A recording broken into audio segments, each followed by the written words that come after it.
Tiene la palabra la diputada Brenda Austin. Muchas gracias, señor presidente. He escuchado con atención todo el debate y, en primer lugar, quiero manifestar la satisfacción de que la Cámara de Diputados se haya abocado a discutir un tema tan sensible para la sociedad argentina. Quiero también reivindicar los consensos. Alguien dijo hace unos minutos atrás, refería justamente a señalar las contradicciones y los consensos. Yo quiero hacer foco en los consensos, porque entiendo que tenemos que tener la capacidad en un tema como este, en un tema que nos atraviesa profundamente la historia argentina y a todos los argentinos, de identificar con claridad el enemigo. Identificar con claridad también quiénes son los actores con quienes tenemos que tener capacidad de forjar las estrategias para perseverar en la verdad, en la búsqueda de justicia y en la defensa irrenunciable de los derechos humanos. No agudizar la grieta implica reconocer los aportes que se hicieron en la última década en materia de derechos humanos. Los aportes con sus contradicciones, con sus inconsistencias, pero aportes fundamentales en un proceso de reconstrucción de la verdad. No profundizar la grieta implica también reconocer el aporte fundamental, como recién lo hizo el diputado Echegaray, de Raúl Alfonsín en la construcción de ese primer paso fundamental que distinguió a la democracia argentina de todas las otras procesos de recuperación democrática de Latinoamérica y también de España y de Portugal. La capacidad de juzgar, de poner por delante la necesidad de construir una verdad común. Y esa verdad común la tenemos que cuidar. La tiene que cuidar la Corte, la tiene que cuidar este Congreso, la tiene que cuidar también el Poder Ejecutivo y la tienen que cuidar, como lo vienen haciendo todos los argentinos. En segundo lugar, también celebro que estemos dando este debate no amparándonos en la división de poderes, como si eso nos quitase la responsabilidad de opinar cuando lo tenemos que hacer.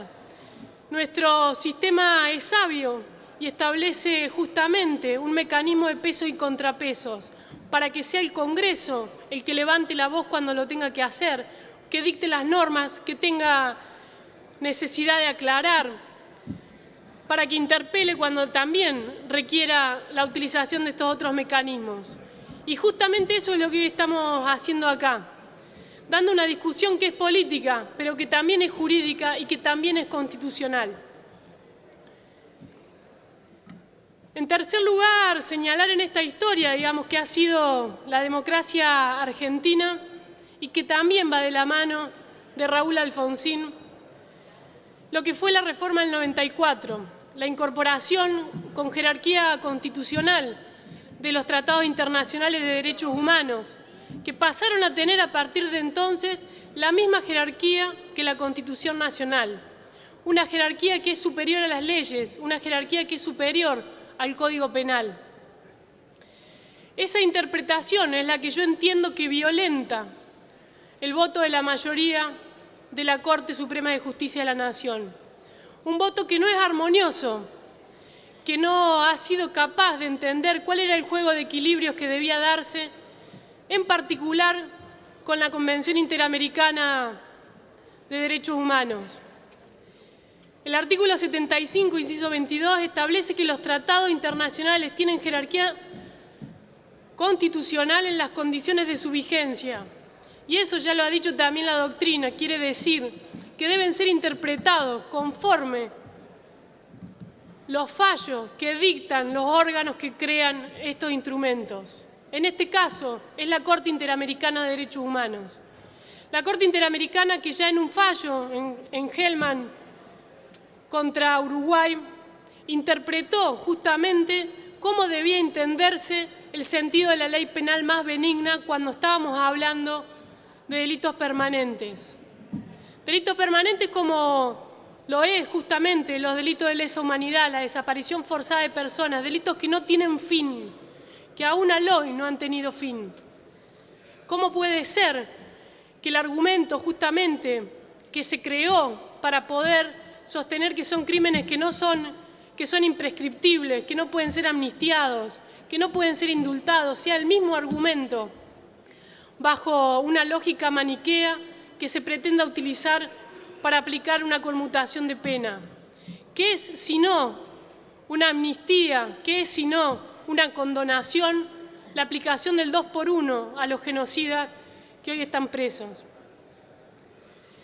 En tercer lugar, volver a ratificar que para nuestro país no es lo mismo los delitos comunes, cualquiera sea, aún los delitos aberrantes, que los delitos de lesa humanidad.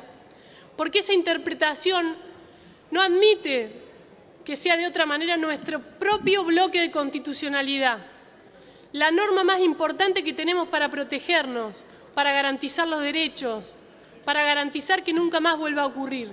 Y entonces tenemos la obligación también de exigirle a la Corte que sea respetuosa con esa historia.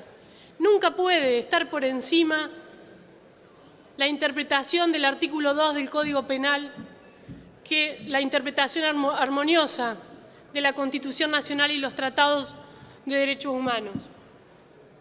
Finalmente, decir, y por eso hemos presentado 3 proyectos de ley que han sido acompañados por numerosos integrantes del interbloque de Cambiemos, número 2371, 2372 y 2373, que va en consonancia con el proyecto que seguramente hoy aprobaremos, que busca interpretar de manera armoniosa y auténtica el alcance de esta ley ya derogada, pero que también deberíamos poner en discusión cómo modificamos el artículo 2 del Código Penal para que sea interpretado en consonancia con lo que ya vienen siendo los fallos de la Corte Interamericana y por tanto también debieran ser lo de nuestro derecho interno, que es que en los casos de delito permanente la ley que se aplica es la última ley vigente.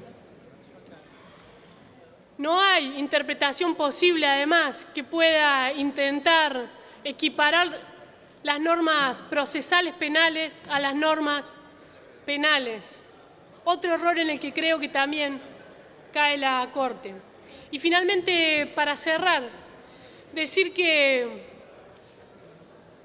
si una sentencia nos genera que nos duelan las tripas, si una sentencia nos genera indignación, es porque esa sentencia no es justa.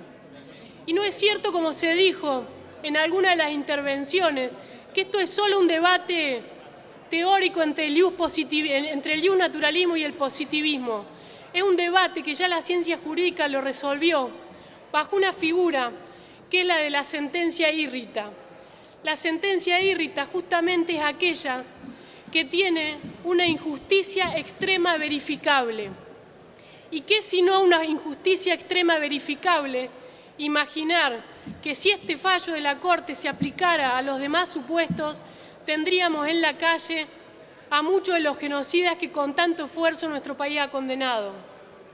Por ejemplo, Arnaldo Chubi López, de quien tuve la posibilidad de escuchar la sentencia el año pasado en la megacausa La Perla, en Córdoba, cuando se lo condenaba por 281 homicidios, 383 secuestros, y que ha sido el primero de los genocidas en Córdoba que está pidiendo la aplicación del beneficio del 2 por 1.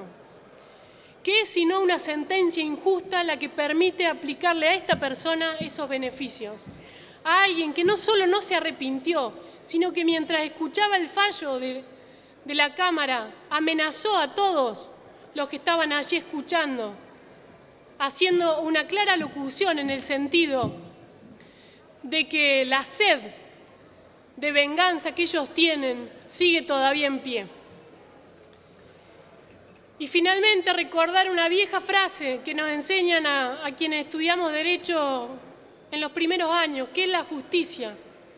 Y Ulpiano decía, dar a cada uno lo suyo. Creo que este es el mensaje que hoy tenemos que dar desde este Congreso, que es un mensaje político, que es un mensaje jurídico, que es un mensaje constitucional, pero sobre todas las cosas es un mensaje de respeto irrestricto de los derechos humanos en nuestro país. Muchísimas gracias.